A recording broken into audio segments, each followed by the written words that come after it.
Hello and welcome to the Faded Wildflower Crochet. My name is Rachel, and today's video is all about crochet and mental health. I thought that this time of year would be the perfect time to have this conversation because I know that the holidays can be really hard on your mental health. It can be really stressful. There can be things going on with family members or just all the hustle and bustle.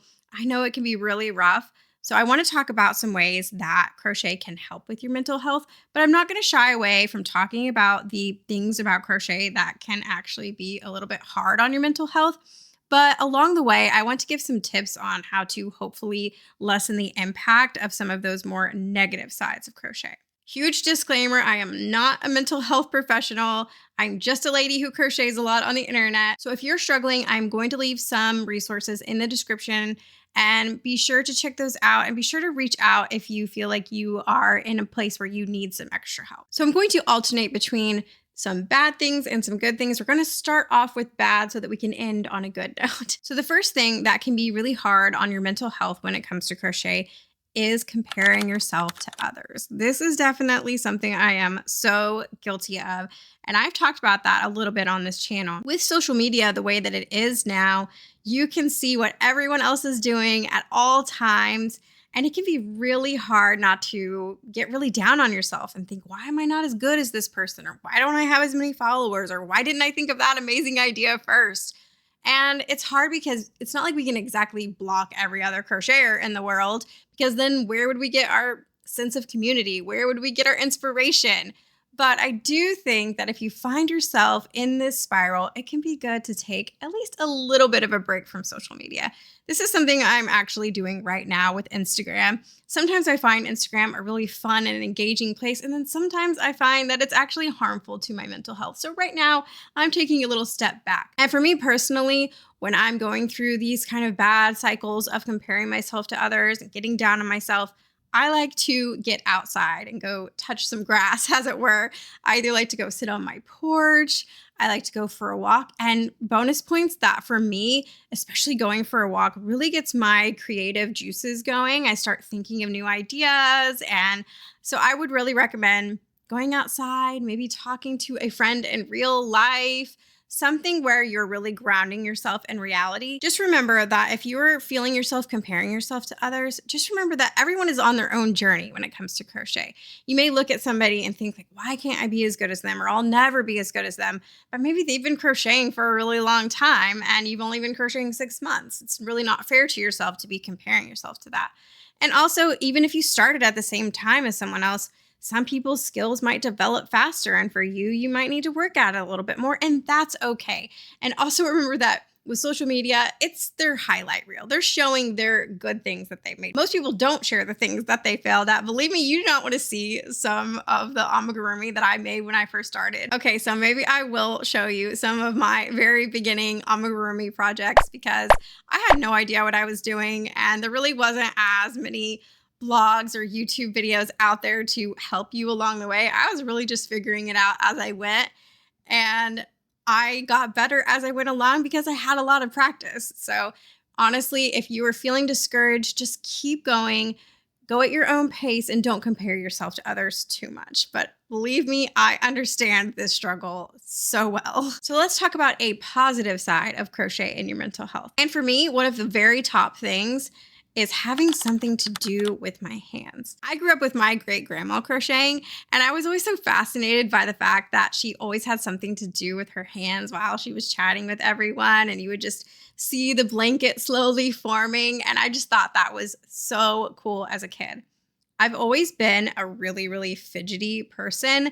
In fact, I used to get in trouble in school because I'd be doodling while the teacher was talking, and they thought that I wasn't paying attention. But in fact, I pay attention better when my hands are moving than when I'm just sitting still.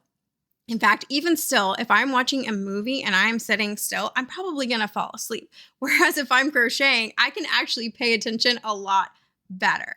And I don't know all of the science behind it, but I believe there is something scientific about having something to do with your hands and keeping your hands busy that can also make your mind quiet. At least this helps for me personally. So if you are in a stressful situation this holiday season, maybe you are traveling to see some family and you're a little bit nervous about what's going to happen there. Maybe you can crochet in the car on the way there, or maybe you can even bring your project inside and crochet while you're with your family. I think that this can be great not only for your mental health and keeping your hands busy, but it can also kind of be a conversation starter if you're willing to have that conversation with your family, because they're going to ask, what are you making? And you can explain it to them. And I know a lot of people these days are interested in learning to crochet. So maybe you could show somebody the stitches.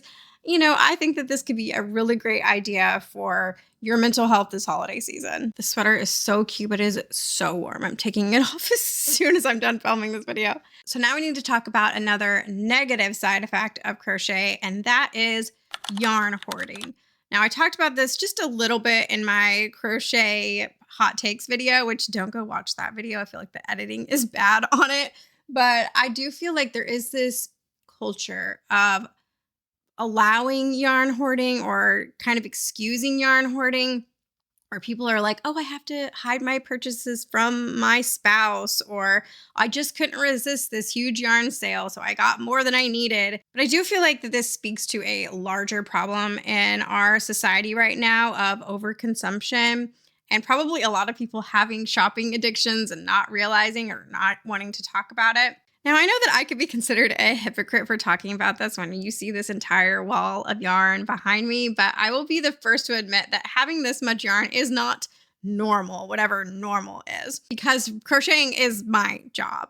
And I never want anyone to feel like they are any less of a crocheter if they don't have a huge yarn stash. So maybe you're looking at people on Instagram that have these really beautiful color-coded yarn stashes and you think like, well, I want to be like them.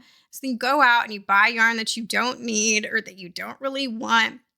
And then now you're just kind of stuck with it. So I think the key to all of this is that you need to find a system of buying yarn and storing yarn that works for you. Don't let anybody online make you feel bad that your stash is too small or too big or whatever it is. Your stash is your stash and you need it to work for you. If you are feeling stressed, though, about how much yarn you have or that you feel like your spending habits are getting out of control, this is a time where you can stop and reflect and think, what is a system I can put in place that works for me? And I think that is absolutely key in this. Looking around at other people online, you're not always going to be able to find what works for you in that way, because maybe you are comparing yourself to this person online with a beautifully curated stash, or maybe you're comparing yourself to this other person online that's like, get rid of everything, you don't need it. But maybe neither one of those extremes works for you. You need to find something in the middle, something that works for you. And I can't tell you what that is. So I hope that this holiday season you can find some time to do some self-reflecting and figure out a way to make your stash work for you. I know that my friend Shannon has some really great videos on this on her channel, which I will link. And in fact, I think she has also a lot of videos about mental health as well. She has all kinds of great chatty videos like this. So if you like this video, then you'll probably like hers. You want to come say hi? Come here. Sorry, I had to take a little Lily break there. But let's go on to talk about another positive thing about crochet and your mental health. And that is that crochet is a productive hobby. I already talked about how the process of crochet is nice to be able to have something to do with your hands. But the other great thing is that at the end, you have something to show for it. I think that this is so amazing for your mental health. I can never remember what the right word is, if it's dopamine or serotonin, but whatever that happy chemical that lights up in your brain when you finish a project is unmatched in my opinion. I have a lot of other hobbies that are really good for my mental health, like going for walks, like, doing stuff with my plants and journaling, things like that, that are really great for my mental health. Don't get me wrong, but there is nothing quite like finishing a project. That feels so good to me. You feel so accomplished. You feel so good about yourself. And it can be, a self-esteem boost as well. And for me, it doesn't even matter if I'm doing something for my shop, if I'm doing something here on the channel. It doesn't even really matter if I even like the finished product or not. I still feel great that I accomplished something.